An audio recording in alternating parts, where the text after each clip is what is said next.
আসসালামু আলাইকুম। দেশ বিদেশ টিভি থেকে হোসেন বলছি, আমার চ্যানেলে সবাইকে স্বাগত। বিএনপি সময় স্বরাষ্ট্র প্রতিমন্ত্রী ছিলেন লুৎফুজ্জামান বাবর। লুকিং ফর শত্রু এরকম ডায়লগ দিয়ে বিভিন্ন ধরনের স্টাইল করে উনি মোটামুটি আলোচিত ছিলেন। তারপর আওয়ামী লীগ সরকার আসার পর তিনি জেলে যান, তার বিরুদ্ধে অনেক মামলা হয় এবং তার শাস্তি হয়। কিন্তু গতকাল দেখলাম একটা মামলায় তিনি খালাস পেয়েছেন, যার ফলে তিনি হয়তো আজকালকের মধ্যেই মুক্তি পাবেন।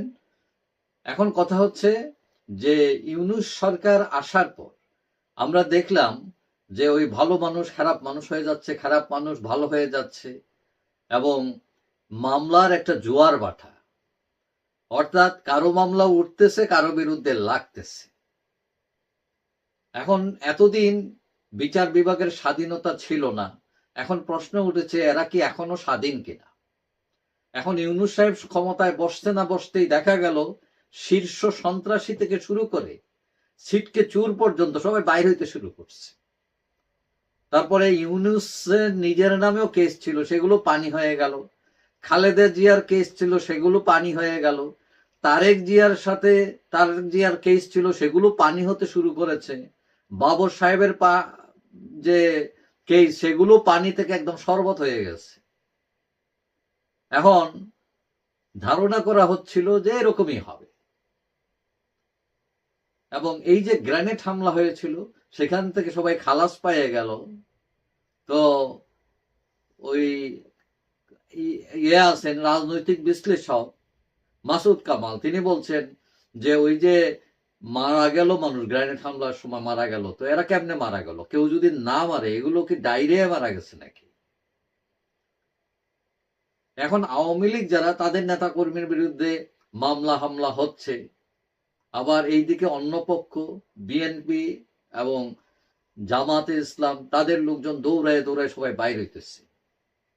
এখন প্রশ্ন উঠেছে বিচার নিয়ে, যে যখন যে ক্ষমতায় আসে বা ক্ষমতার পাশে পাশে থাকে তারা সুবিধা পায়, তারা এসে বলে ও এইগুলো সাজানো মামলা, ভুয়া মামলা ইত্যাদি। তারপরে দেখা যাবে আওয়ামী লীগ যখন সরকারে আবার আসবে, তখন তাদের মামলা সব পানি হয়ে যাবে, তারা বলবে যে ও এগুলো ভুয়া মামলা, তখন বিচারপতিরা একই সুরে কথা বলবেন। এখন বিচার নিয়ে প্রশ্ন দেখা দিয়েছে যে বিচার কি এইভাবেই চলবে? যখন যে সরকার আসবে বা সরকারের আশেপাশে থাকবে তাদের পক্ষে রায় যাবে, এবং যারা বিরোধী থাকবে তাদের নামে মামলা লাগতেই থাকবে। এখন অবস্থা এরকম হয়ে গেছে যে মামলার রায় কি হবে পাবলিক আগে থেকে বুঝে নেয়, মানে এটা হইতে পারে এবং হচ্ছে। এখন কথা হচ্ছে যে কোন নিরপরাধ ব্যক্তি যদি শাস্তি না পায়, এটা ঠিক আছে, কিন্তু ওই যে নিরপরাধ ক্ষমতা থেকে চলে গেলে সে অপরাধী হয়ে যায়, আবার ক্ষমতায় আসলে সে নিরপরাধী হয়ে যায়, মানে এইটা কোন ধরনের আইন, কোন ধরনের রাষ্ট্র ব্যবস্থা?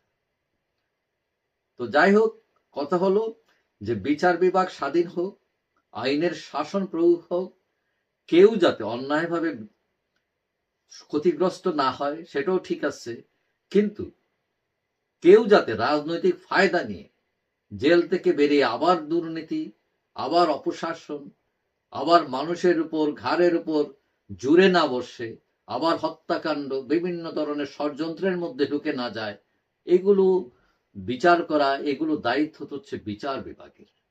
আশা করি বিচার বিভাগকে স্বাধীন করবে সরকার, এবং তারা তাদের কাজকর্ম স্বাধীনভাবে করতে পারবে। যাই হোক, সবাই ভালো থাকবেন। আশা করি দেখা হবে অন্য কোনো ভিডিওতে, ইনশাআল্লাহ। আল্লাহ হাফিজ।